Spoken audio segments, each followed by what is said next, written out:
Welcome to The Lock Shop with Nielsen and Hustler, powered by Coolbet Canada.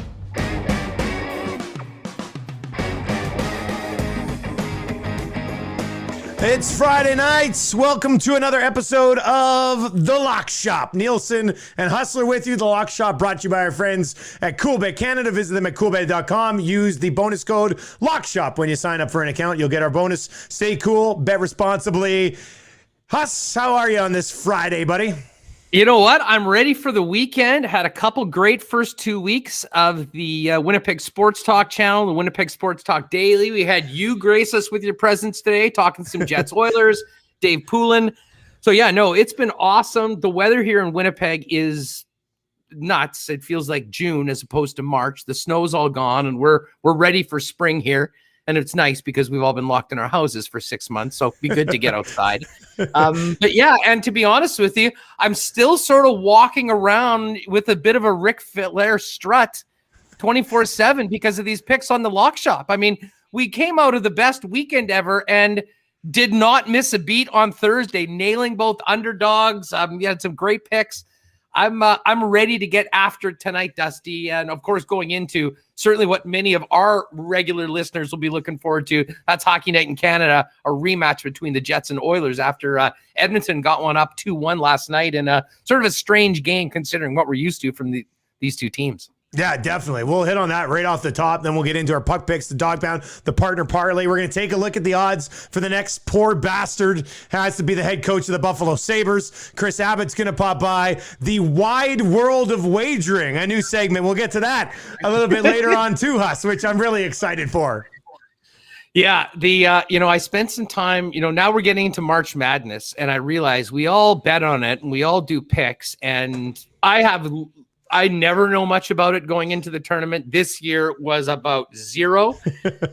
So I figured, well, if we're going to be talking a lot about March Madness, why not maybe get into a few other things we don't know much about? So I've got a couple of picks that are out there for you at the end of today's Lock Shop. We will get to that. You mentioned pretty good Lock Shop Tuesday. I even hit my association sprinkle with the Lakers covering the 8. So that was nice. I was on that. However, major issue here, as I don't know if they're doing this on purpose or why they decide to destroy the Lock Shop game after game. I also don't know why we have not yet learned our lesson, but I now have, Huss. For the rest of this season, I will not be betting in any game involving Steve Yzerman and the Detroit Red Wings. They're done. They're done, for me at least. I don't know if you want to join me, but they're on the suspended list. No, listen, I think that if there was ever a situation to give a season-long suspension to a team, it's the Wings. We have given the leeway that has been given to this organization that is terrible, that only seems to win when they have been faded on the Lock Shop. Listen, we need to, and you know what? One of the great benefits of putting them on the suspended list is we never have to watch another Red Wings game for the rest of the season. So I think everyone's a winner with the Wings being put on the suspended list, because that was just cold what they did to us on Tuesday, preventing what would have been a perfect day. Yeah, it's official. They're on the suspended list. We'll come back around to it next year and see if they're even worth taking off next season as well. We got more than enough. We have more than enough just in the north, to be honest with you. But Huss, let's start with the Oilers and Jets last night. Obviously, in our two markets, Edmonton and Winnipeg. We're going to come back around to it a little bit later on with the dog pound. But a game that, as I was driving to the rink, I'm thinking, over City tonight. The backups, even though LB's playing well. And Koskinen, when he only has to play once every 10 days, actually isn't that bad. And then I'm driving home from the game, and I'm thinking, should have saw that under coming. Two teams that played last night, they're going to be trying to lock it down and just get out of this game with a couple of points. So it wasn't the exciting game that I expected, but I thought a game that is needed from two contenders in this division, knowing the situations they were in. I'll tell you what, I think both coaches probably were privately happy because, if you're Paul Maurice, you know that your team can score. And would you like to have gotten more from the Scheifele line and the Dubois line offensively last night? Absolutely. But I think you're pretty confident that that's going to be there on most nights. What you're not sure of is whether you can go in on the second night of back-to-back games, traveling between these two nights, and keep a team like the Edmonton Oilers to 3 high danger chances in the whole game.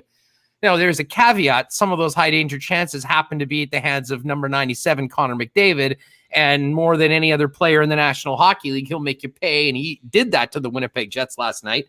But I think that, both teams, I'll say Edmonton, I thought they were really impressive in their own end. I think the high danger chances were 7-3 at the end of the game in favor of Winnipeg. And again, we know what Conor McDavid did, showing why he is the best in the game right now, anywhere on the planet. But I think, both teams will take some positives out of what they were able to do defensively and, hope that their big guns have a little bit more in the tank on Saturday night than they did last night. And at times it looked like both teams are sort of skating in quicksand.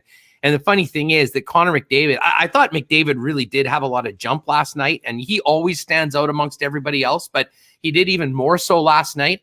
And man, you think about Derek Forbort makes, an ill-advised, pinch that, 98% of the time, there'll be other guys that'll be able to cover. Well, not when it's number 97. And the second goal, 5 seconds before they were hugging each other, he was on the bench. He literally got off the bench, slid into empty space, got the puck, and it was behind Brossoit, and that was that. So, we got a chance to see the brilliance of McDavid. Unfortunately for Jet fans, that meant a loss. But I really do think we'll see a much more high-tempo, exciting game tomorrow night, showing off some of the offensive flair that both of these teams have. And I know we'll get to that coming up in the picks a little later on tonight. But Dusty, think back to those two games in Edmonton a few weeks ago. The first game was 6-5. The Jets were a train wreck in their own end. They were up 5-1. They hung on for that game. And I think a lot of people in this market, when it was like, man, they were sort of lucky to get 2 points out of that game. 2 days later, the Jets play a far better game and end up losing 3-2. So, you know what? Overall, we'll look at these series over a course of 8, 9, 10 games between these clubs, and there'll be ups and downs. But both of them are usually more fun to watch than they were last night, and I think we will be in for a treat on Saturday. McDavid, most games to get a point's like minus 400. It's not even worth it to bet on him to get a point anymore. So, but I've got a lot of people who keep tweeting me and being like, buddy, I'm on McDavid over 1.5 pretty much every single game right now. When you're averaging 1.77 points per game, that's not a bad idea, Huss. He is, and listen, this isn't to take anything away from Draisaitl or Matthews or any of the other stars in the game. But Connor McDavid is just on another level. And, it doesn't take much for him to make you pay. And he did last night for the Winnipeg Jets. The challenge for the Jets is just to, get more out of their top lines and, spend a little bit more time in the Edmonton end and make more of the chances that they did have last night. But it's always a treat to watch McDavid unless he's making your team pay the price. And he did that last night to the Winnipeg Jets. But hey, both of these teams have earned their spots in the standings right now. We'll be talking about these teams and the Toronto Maple Leafs pushing for first place as we get down the stretch. So yeah, important day off, I think, for both teams after playing 2 nights in a row. And it should be a good one tomorrow night. And the Jets, and I know we'll talk about this probably coming into the dog pound. The one thing, the Jets calling card this year has been coming back from regulation losses. They haven't lost 2 in a row all season, and they'll certainly be looking to continue that streak tomorrow, but they'll need to play well to beat Edmonton, who, other than against the Leafs, have basically been crushing everyone in the division for the last month. Yeah, they've been rolling pretty good here for about 6 weeks, which is nice to see. Before we dive into our puck picks here today, did you get another new pair of glasses, and has Lawless chirped you for these ones yet? No, he hasn't chirped me about these ones, although somebody did call me a nerd at the bar the other day. And I said, well, to you, probably anyone that can read, qualifies as a nerd. So, it's another new look. I do have my favorite ones are the clear ones that, are referred to as the Welder's goggles by people in our YouTube chat, or racquetball protective gear. But I have these ones as well. So I've been mixing them in. They were on the shelf. When I became glasses guy, I went into the place and you get 2 pairs for some ridiculous price. So my go-tos were the racquetball goggles, but I'm mixing these ones in a little bit more. So trying to handle a few different looks right now, Dusty. I did change the jersey I was wearing for Winnipeg Sports Talk Daily before. So now I've got the normal uniform of the hoodie, the hat, and now new part of it is the glasses. Although I did take a big L last night, had to get a new phone this morning. Ooh. And And it was so embarrassing. I was trying to switch the SIM card from a phone to another phone, ended up just jamming the SIM card in useless into the old phone, and realized, you know what, it's time to step up. I was needing a new one anyway. So I did get the new phone, but I took the L, as did the Jets last night. I'm hoping that my luck turns around going into the weekend.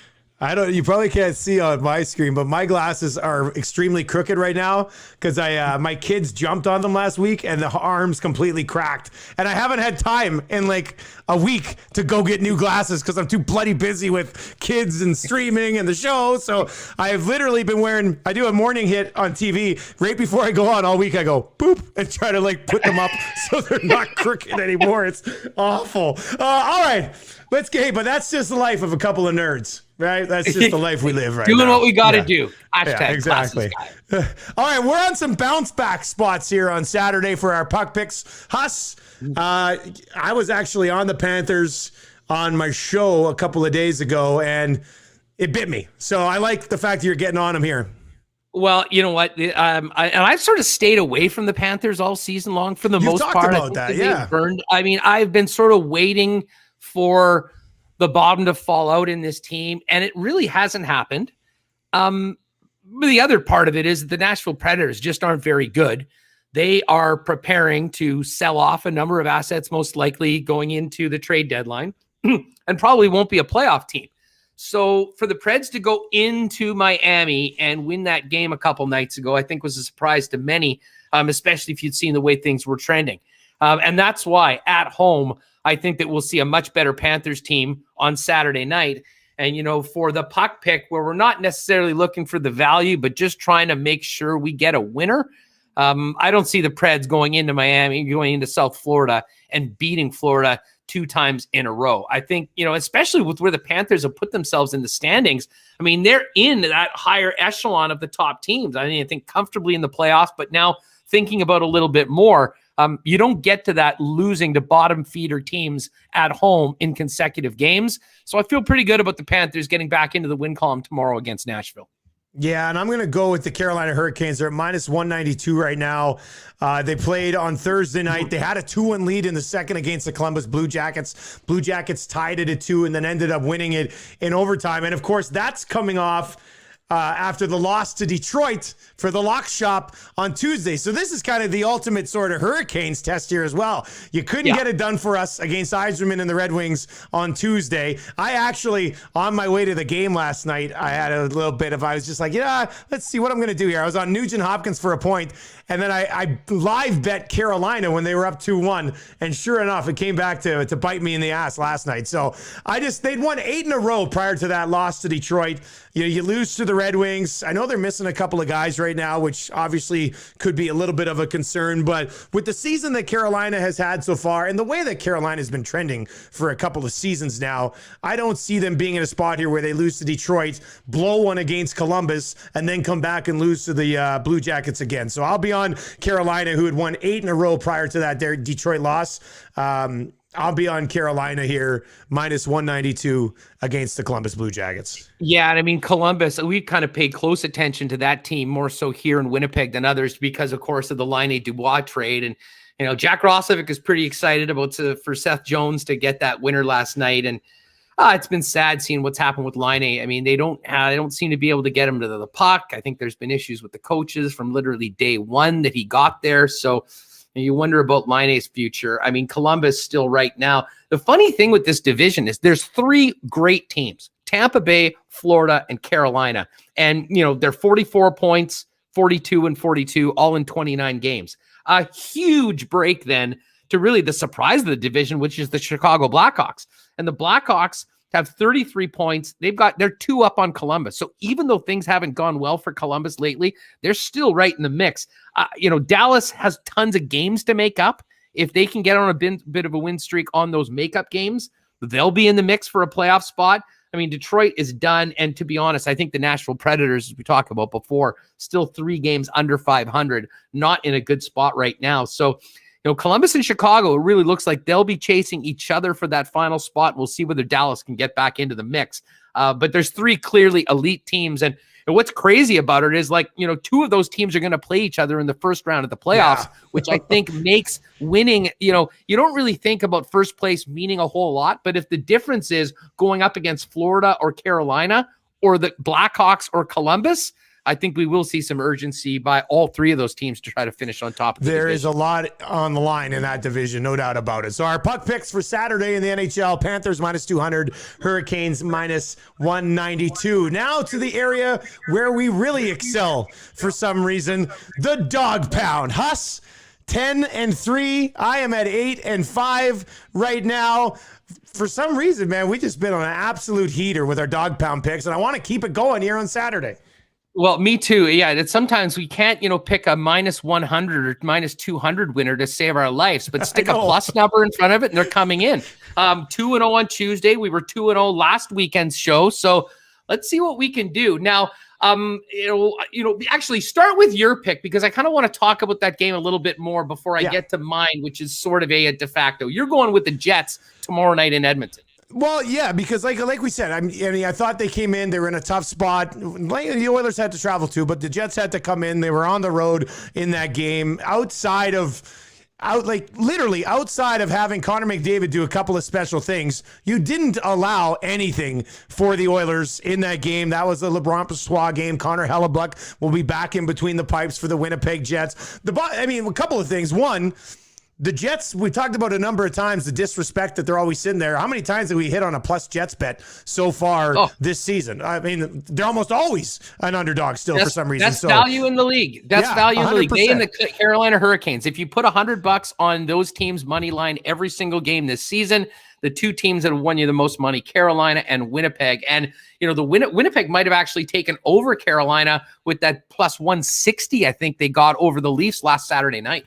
Which we hit. I was on that last Saturday. So for the second week in a row, I'm going back to the Jets. You pointed it out on your show earlier today. They've not lost 2 games back-to-back in regulation all season. So they obviously have the mindset that, the last thing you want to do. What do I always say? Good teams don't lose 3 in a row. Good teams don't lose 4 in a row. Right now in the North, if you're going to be a good team, maybe you don't lose 2 in a row. So I looked at the rest of the underdogs on this schedule, and I don't like a lot of them. So I look at Winnipeg plus 122, a team that has not really fallen into a funk this season, against an Oilers team that, since beating Toronto, they won 4, they lost 2, they've won a couple more here. We'll see how this plays out. Mike Smith gets the net back here on Saturday night. He's been very good so far, but he does have the ability to make a mistake here or there. So I'm going to go with the Jets at plus 122 against the Oilers. You know the Jets more than I do. Do you like that play? Do you love that play? Are you a little bit worried about it? No, to be honest with you, I do like it, and I probably would have jumped on it if you weren't there.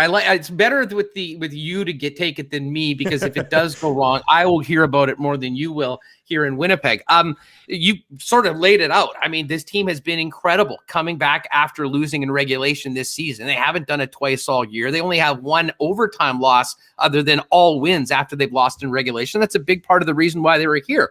And I think that, going into this series, a quick 2 games after both teams played on Wednesday, I wasn't thinking that either team was going to sweep this series. So, considering what we saw on Thursday night with the Oilers squeaking out a tight defensive game, I'm kind of thinking we'll see something very different. I think we'll see a game with a lot more skating, a lot more offense, and I think a lot more pressure on the goalies.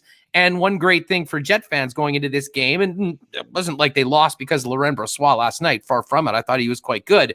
But the Jets are a different team with Connor Hellebuck in the net. And sometimes they maybe don't play as well in front of him because they know he's back there. But it gives them a chance to do a little bit more offensively. And I mean, he has just been phenomenal, especially lately. I mean, a huge part of those points they were able to mine out of Toronto last week. So I do like that pick. I kind of thought it would be a split 1-1, one the other way. And well, the Jets need a win if they want to get that split out of it. We've tested the bounce back theory a lot in the dog pound, and it's been working. This might be the most significant test of the theory so far. Just a bit. I'm going to the Minnesota Wild. I'd thought about Calgary, but they're playing tonight. We'll kind of see where both of those teams are at. So I'm going to go with this one. And full disclosure, The Wild got embarrassed last night by the Colorado Avalanche. I think there was a lot of hype. They went in 1 point ahead of the Avalanche in the standings, and the Avalanche made a statement. And that statement is, you want to win the Stanley Cup, you're going through us to do it. And the Wild just simply were not ready for it. I mean, they lose 5-1. I believe he said what the shots at one point were 22-1. I've got this one right here too. After the second period, Huss, shots on goal were 44-13. Ken Talbot made 50 saves in the loss. So I guess the point being here is that, I mean, again, this is a tough spot. It is an afternoon game. I found, and this is just a personal Hustler theory, home teams in afternoon games sometimes just aren't up for those games the same way that they often are with the bright lights and the full crowd at 7 p.m. But more than anything, I think the Wild are going to have something to prove. I think Dean Evison will have them get out there and do the things that they've been successful so far. And again, that might not be enough to beat the Avs, but just coming off such a terrible performance for a team that has been so good and so consistent this year, I know we'll see a better Minnesota Wild team tomorrow night. They've been able to find wins when people haven't thought they were going to do it so far this year. So, man, looking at that number at plus 140, knowing what happened on Thursday night, I think we see a very different Wild team. I think it'll be a very close game. And considering plus 140 is that number, give me the Minnesota Wild to hopefully keep this heater going on in the dog pound. Or they give up 60 shots and get absolutely pumped one way or the other. But they've surprised us all this year. And if you're going to be a legitimate team, then maybe they win, maybe they don't, but you got to show up. You got to show up on Saturday. Yeah, they will. It's a 2:00 start. And as I said, we'll see what the Avalanche are like coming out. I mean, they just had their way with the team for, the full 60 minutes. And as I said, I think the Avs will still be good. I know the Wild will be much better. And, there has been some of these 2 and 3 game series where what happens in the first game just sort of continues. I think this will be a very different game tomorrow. And, I like, as far as for trying to find a dog that has some value with the chance to win, we've been doing well so far. I'm going to keep it going. Big turnaround for the Wild tomorrow afternoon against the Avs. There you go. That's the dog pound. Woof, woof. Wild plus 140. Jets plus 122 as we try to continue to ride a hot streak in the pound. Now, let's get to our portions of the partner parlay. Chris Abbott is waiting. We're going to bring him in here right away from Coolbet Canada. Of course, Coolbet Canada, the presenting sponsor here of another Friday night in the lock shop. We got a parlay that pays plus 277. We've been on a steady diet of going 2 for 3 on these bad boys. Yeah. I'm on Pittsburgh at minus 156 going up against the New Jersey Devils. The Penguins have dropped 2 in a row. They lost 2-1 to Boston. Then they lost 3-2 to the New Jersey Devils. So the Devils, after having that game against Buffalo, maybe they're turning their season around. They beat Buffalo 3-2, then they beat Pittsburgh 3-2. I just feel like the Devils are due to kind of fall back off here a little bit. And if you're Pittsburgh and you want to be taken seriously, you can't drop back-to-back games against the New Jersey Devils. You just can't do it. So I know Chris wanted to stay away from Pittsburgh, so we'll bring him in to talk about that in just a second. But I'm on Pittsburgh minus 156 on the road against the Devils. Huss, where are you going? I'm going with the Montreal Canadiens at home against the Vancouver Canucks. And, we here in Winnipeg have seen a lot of the Habs over the last couple of weeks since Dom Ducharme took over. And, I was really impressed with Montreal here in Winnipeg on Tuesday night. They got the win in the first game of the series on Monday, or I guess it was Wednesday was the second game. And, the Jets were up 3-1. And my God, is that a tenacious hockey team? They were relentless in the third period, just refused to lose in regulation. Scored in the final 90 seconds, and then, their Achilles heel is, they get to overtime, they simply only get 1 point. And the Jets beat them again in OT. Nikolai Ehlers had the winner. But I think the Habs come out of that game feeling confident about their play and just frustrated they didn't get the 2 points. I think they get the 2 points Saturday night against the Vancouver Canucks team that, listen, they're playing hard, and we'll see what Jimmy Vesey does when he gets into the lineup. But, they just squeaked by the Ottawa Senators. They've got such an uphill climb right now. I don't see them doing it. And Montreal right now is going to be playing with a real sense of urgency, considering what's happened earlier this week. I like Montreal as a home favorite to get her done. And hopefully I won't be the guy that screws up the parlay this week like I was last week with the Bruins getting shut out by the Rangers. Boston Bruins screwing us last week. All right, let's bring in Chris Abb. We already talked about it. I'm on Carolina with my puck pick. And Chris, welcome back to Lock Shop. How you doing, buddy? Yeah, nice to be here. Thanks very much, guys. I had to double check. I didn't realize that Vancouver was playing in Montreal again tomorrow night. So I thought Huss was breaking the rules with the Friday pick. And then I was like, well, why didn't I get a chance to pick a Friday game? I had to pick from that slate on Saturday. But yeah, no, it's going well, fellas. How are you guys doing? Are you wearing a dress shirt right now? Look at this. I'm wearing a cool bet golf shirt. Okay. Polo, Look at that. Yeah. Okay. It looks good. Oh yeah. From the neck down, it looks like I'm about to beat Joe Rogan on a UFC broadcast. But no. Hey, you know what? Credit to you, Chris, because in the pandemic, I could not tell you the last time I wore a collared shirt. I mean, we are talking months and months of just a straight diet of hoodies, t-shirts. But God, I'm just glad, the Lock Shop, we are in a bit of a heater, so it's good that you brought the respect that this show deserves, putting on a collar in the midst of a global pandemic. You know damn well that I had something else to do today, and this is the shirt that I picked for it. If not, I'd be wearing a t-shirt or a hoodie. I was a guest speaker at Centennial College's sports journalism class about sports betting this afternoon. So that's the only reason I've shaved. That's the only reason I wore a collared shirt. So, well, you look like $1 million US tax-free right now, pal. Hopefully the picks will be that good too. Did you have them refer to you as Mr. Abbott? Yeah, no, and I made sure that they send me, like, I had a rider. I had only blue M&Ms, room temperature water, 12 Michelob Ultra. Yeah, standard. Typical stuff for a college appearance. All right. Okay, first of all, you said you want in the text today. You said you kind of want to stay away from Boston or Pittsburgh against the Devils. What am I missing here? I'm worried. You made me worried now that I'm going to be the parlay fool this week. The killer. For me this year, Pittsburgh's been hot and cold, right? Like, I had them on the money line against Boston earlier this week. Turned out to be a good bet, although it was closer than I thought it should have been. The Bruins are really banged up right now. Like, they're playing without like 4 of their regular defensemen, and Pittsburgh just snuck out a win. Then they took a loss the next night. And on top of that, New Jersey's been at least in games lately. Their goaltending's been outstanding. I think one of the games I bet Pittsburgh this week, Malkin got hurt and then Tanev got thrown out, so they just weren't going to score any goals that night. So real concern with the depth of the Pittsburgh Penguins. And, I would think this game might be a good candidate for an under. Goaltenders on both sides have been playing pretty good. But I just don't have the confidence to be the loser with the Pittsburgh pick. So I'd rather be a loser with another pick. And your pick is? The Carolina Hurricanes. This team, if they played in Canada, we'd be drooling all over them every single night. They're stacked on the blue line. Their forward group is just like, they make your jaw drop every time you watch them. I had a live bet on them in the Thursday night game against Columbus, and I don't regret it at all. I got them it was on -110 or +110 when they were down 1-0. And if not for Korpisalo, not just that stick save he made with the paddle, but a few more times, especially in overtime, and Carolina is just buzzing. They're going to win that game 9 times out of 10. So I'm a huge Hurricanes fan. I think there's value on them for a Stanley Cup futures.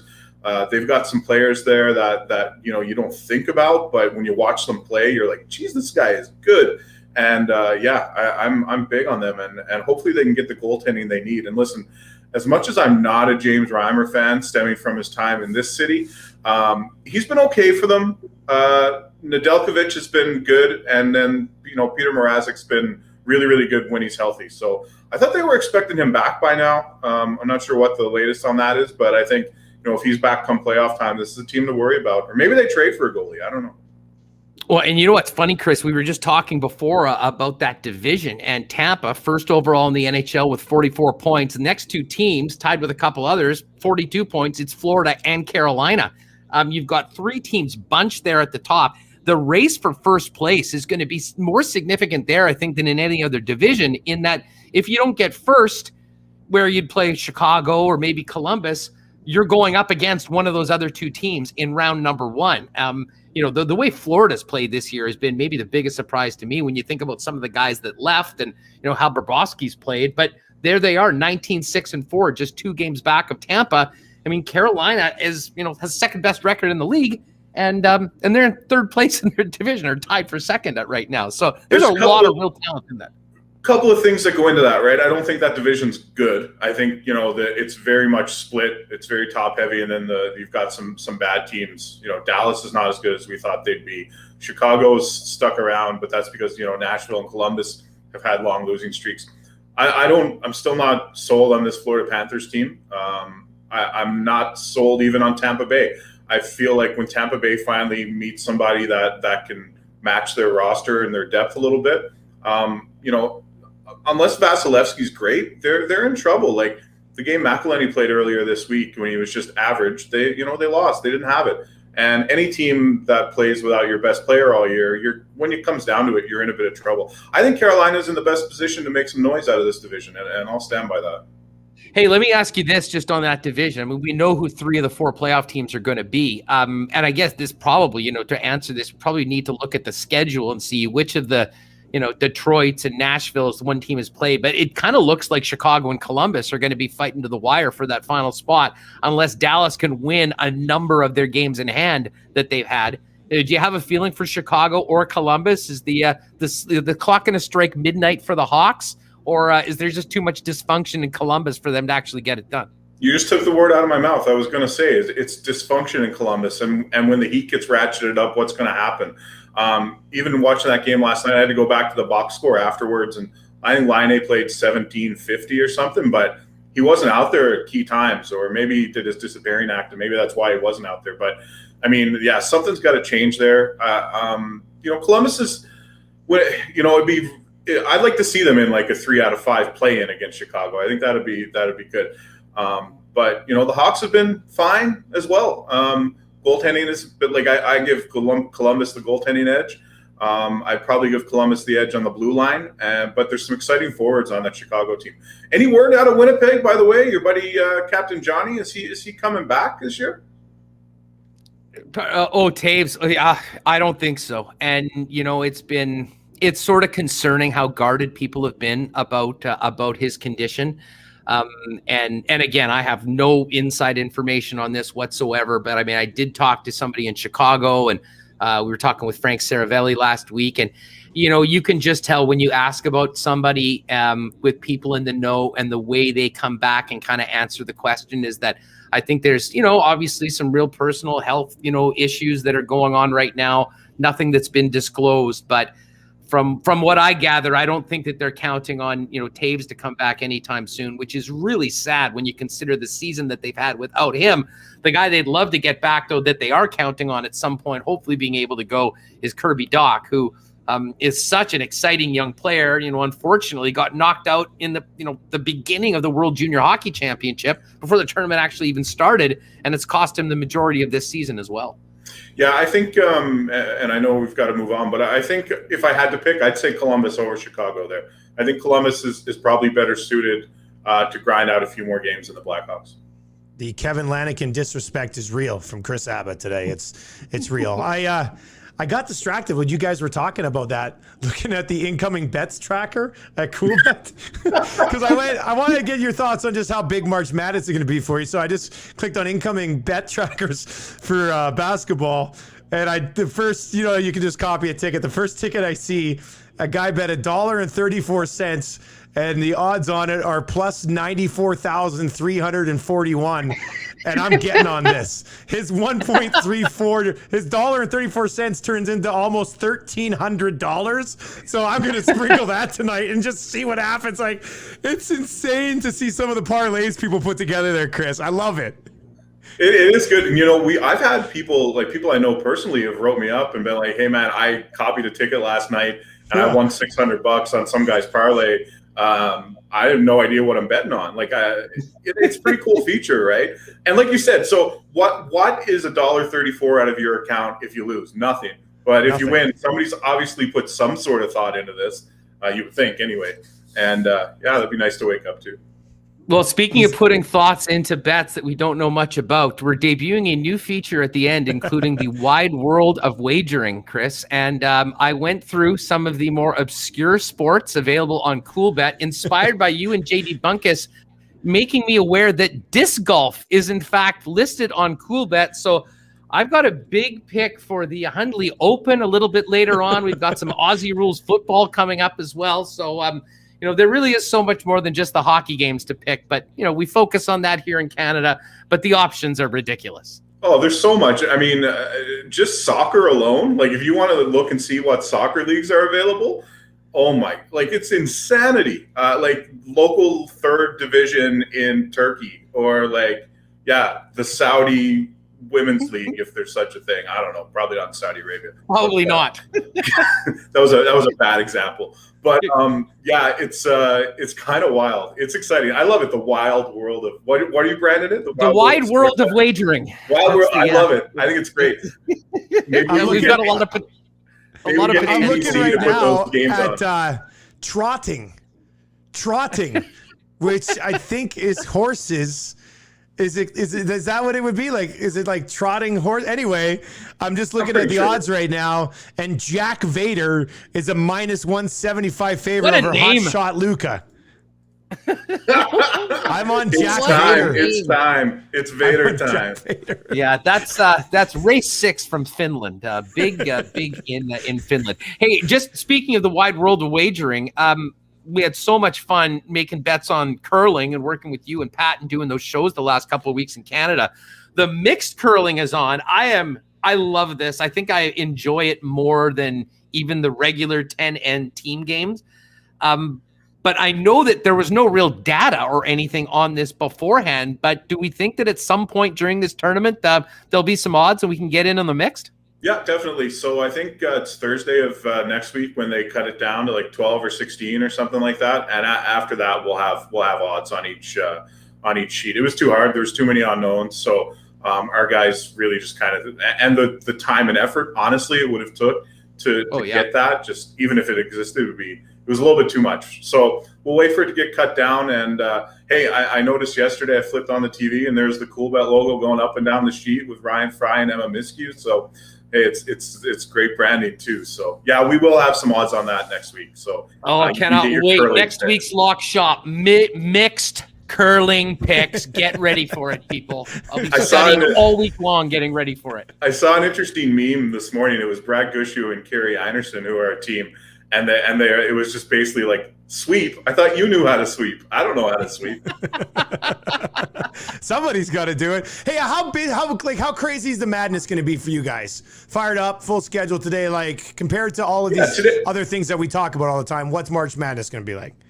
First day of March Madness is right up there with the Super Bowl in terms of volume. I mean, obviously because you got so many games, but just this first weekend will be absolutely insane. Like I'm sure that incoming bets tracker is updating pretty fast. Like as the bets come in, it's and the thing with college basketball is live betting is super popular, right?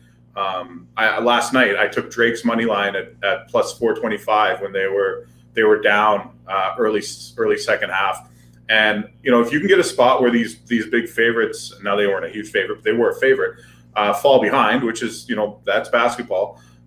It's a great time to jump in on them. Or, if a favorite gets out to a big lead and the spread just balloons, you can be sure it's going to come down to the wire one way or the other. That's why underdog spreads are so popular for this event.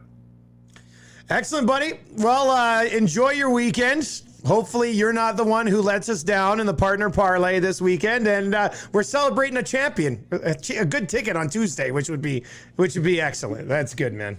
Have we won one yet?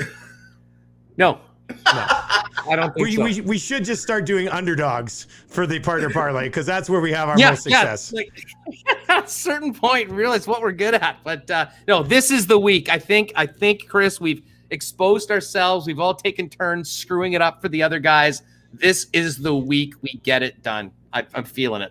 All right, this is it. And I expect you to come up with from the guy who does Tales from the North or Tales of the North, for his underdog, his dog soundbite was just him going woof woof. I mean, what a juxtaposition. Guy, I should come up with something. I don't know. We'll see what we can do. Exactly. All right, buddy. We'll talk to you next week. Okay, thanks, fellas, Chris. Take care. All right. There you go. That's Chris Abbott from Cool Bet Canada. He's great. Follow him on Twitter at CoolBetChris, by the way. Before we get to the wide world of wagering, we did want to hit on a screen that I'm titling Poor Bastards. These are the guys who are in the mix to be the next head coach of the Buffalo Sabres, Huss. Yes, and by the way, folks, if you do want to get on CoolBet, use the promo code LOCKSHOP for a 100% bonus up to $200 on your first deposit, and maybe, just maybe, you'll be perverse enough to use that bonus to bet on the poor bastard that will be the next head coach in Buffalo with the Sabres. And we've got it up. If you're viewing, obviously, you can see it. For folks at home, the odds look like this: Bruce Boudreau 3-1, Gerard Gallant 7-1. Torts and Claude Julien at 11-1, Mike Babcock 12, Mike Yeo 14, and then we get down to John Stevens at 19, along with Rick Tocchet. I'm going right to the top of this list, and it's more just to have the opportunity to talk about how badly we need smiling Bruce Boudreau back in the National Hockey League. And I'll say this, Dusty, I mean, the Pagulas they've spent money on a whole bunch of different things. And they spent pretty good money on Ralph Kruger as well. I mean, I believe Ralph has, another year on his deal at well in excess of $3 million.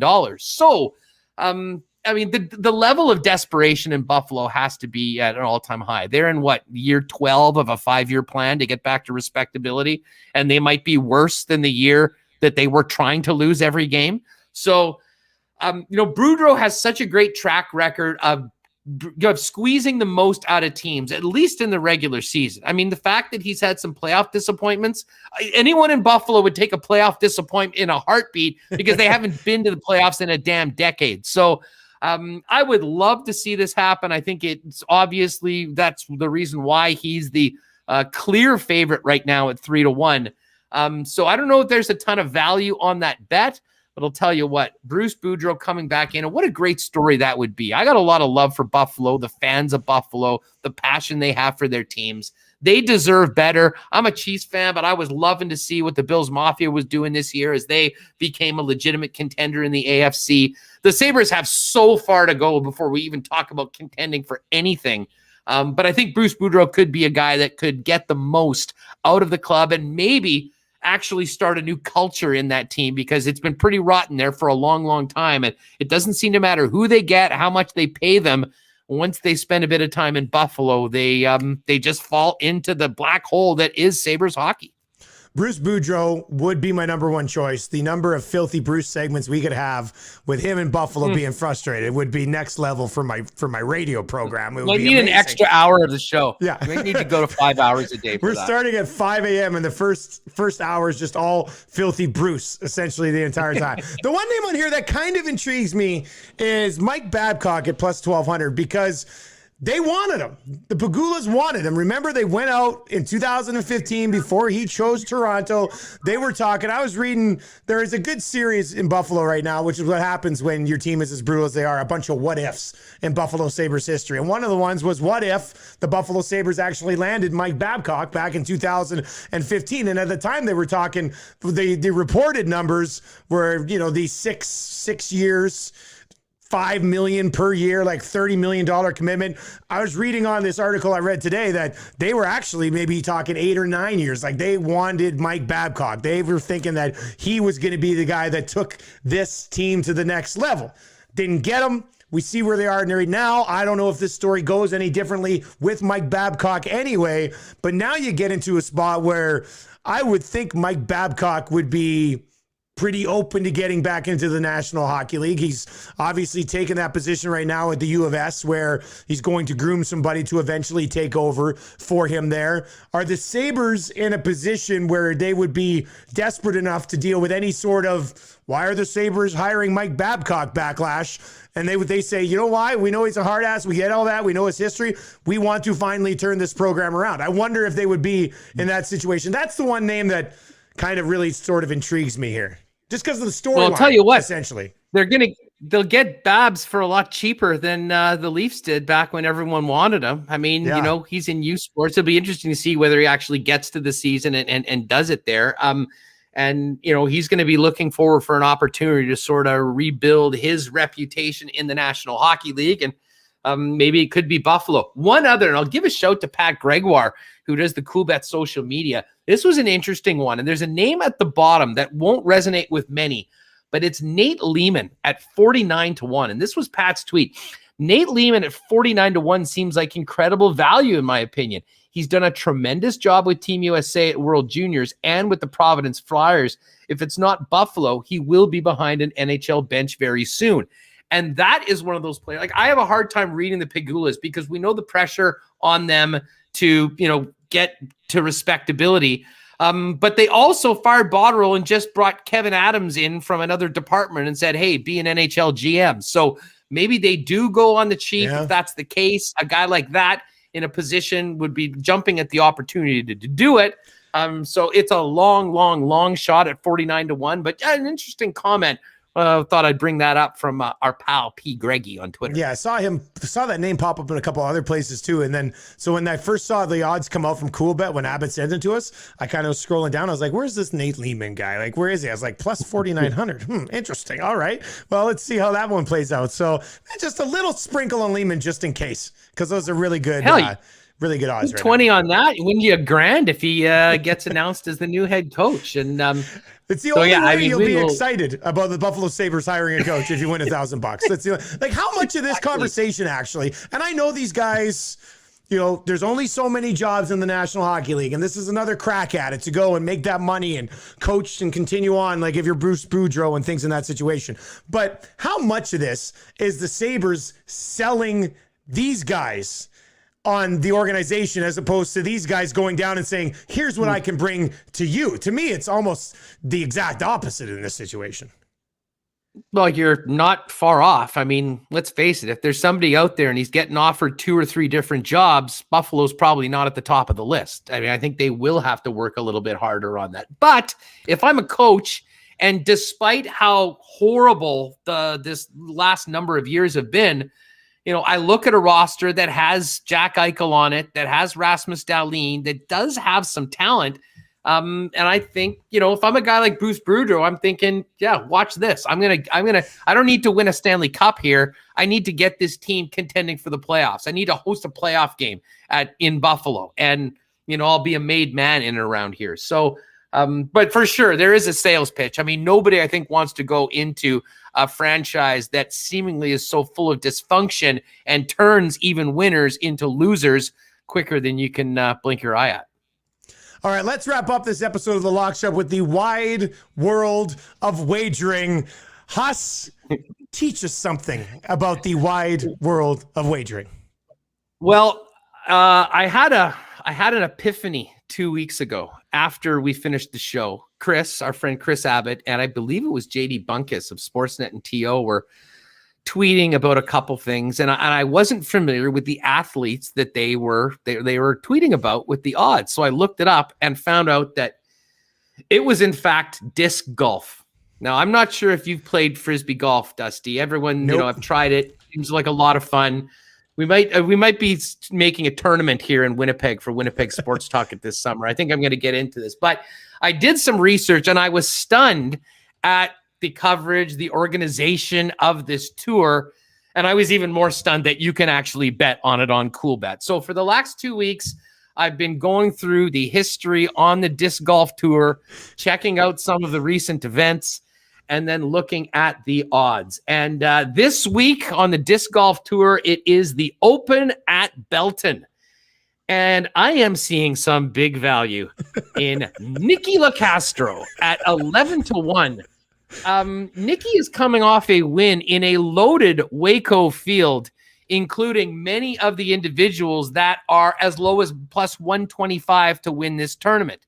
So with Nikki coming off, Nikki is a winner on the disc golf tour. He has been into that winner's circle. He knows what it feels like to walk the streets as a champion of disc golf. And listen, that just whetted Nikki Lecastro's appetite for victory. So when you look at a guy that has won recently at the top of his game at 11-1, that just screams value. That screams my first ever disc golf sprinkle in the history of the lock shop. Nikki Lecastro at 11-1. And, when we're finished with the ups and downs of 3 grueling rounds of disc golf at the Open at Belton, late night before bed, we turn the TV on and get ready for Australian rules football. The AFL is back. And I've got a pick for you this weekend from the AFL, Dusty. It's this great rivalry between the Crows and the Cats, the Adelaide Crows and the Geelong Cats. Geelong, a heavy favorite in this matchup. They are laying 27 points in their AFL opener. To me, I think it's a bit much to expect a team to come in week 1 and dominate a team that much. I think they won't be as sharp as you might be mid-season. So if you're going to tell me that I can take the Crows and get 27 points in Geelong, I'm taking it. I'll be up at 2 a.m. watching this game, just hoping for a close game and the Crows to cover the spread. Adelaide, plus 27. Nikki Lecastro on the disc golf tour at plus 1,100. Welcome to the wide world of wagering on the Lock Shop. Man, I'm going to parlay Nikki Lecastro in Adelaide and just see how it goes. I'm looking up Nikki Lecastro right now. He's been on the tour, if you want to call that, since 1996. Career earnings $342,632, and he has 123 career wins, and you're getting him at 11-1. You know what? People are horny for all the young studs on tour, but they don't respect the great veterans that made disc golf what it is today. And you, as I said, you need to only look back at the last event, Waco, Texas, a loaded field, all of the favorites also in. And who is up there? Nikki Lecastro cashing that check and adding to his career total of over 300 grand. So, to me, I'm not going to sit here claiming to be a disc golf expert, although I hope to be very soon. But listen, the guy's won. He's done it as much as anyone. And he's 11-1 in a field that he just beat a couple weeks ago in the middle of Texas. How could I not put a sprinkle on Nikki Lecastro at 11-1 at the Open at Belton? Oh, buddy, you are an absolute beauty. I cannot wait for more Wide World of Wagering. I can't wait till we're going. Nielsen's got some trotting picks for you this week out of Finland. We'll see what we can do. Good news is you can find it all at Coolbet, the presenting sponsor here of the Lock Shop. Huss, have a good weekend, buddy, and enjoy that Oilers-Jets game Saturday night, man. Oh, man, I cannot wait. I'm hoping that you nail that dog pound pick and the Jets get a win. We get the split, and we'll be talking about these teams in the Leafs fighting for first place right till the end of the 56-game season. And I did get a little twinkle in my eye going, oh, can you imagine how good a playoff series between Edmonton and Winnipeg would be? Sign me up for that. Sign me up for both of these teams in the playoffs, and if we're lucky enough to have them go at it in a best-of-7, hockey fans will be better off for it. For Hustler, I'm Nielsen. Thank you very much for watching The Lock Shop here on a Friday night. If you've been watching, subscribe to the podcast. If you're listening to the podcast, thank you very much for downloading it. 2 episodes a week here in The Lock Shop. We will be back next Tuesday, and hopefully we're continuing to ride this heater. Have a good weekend, buddy.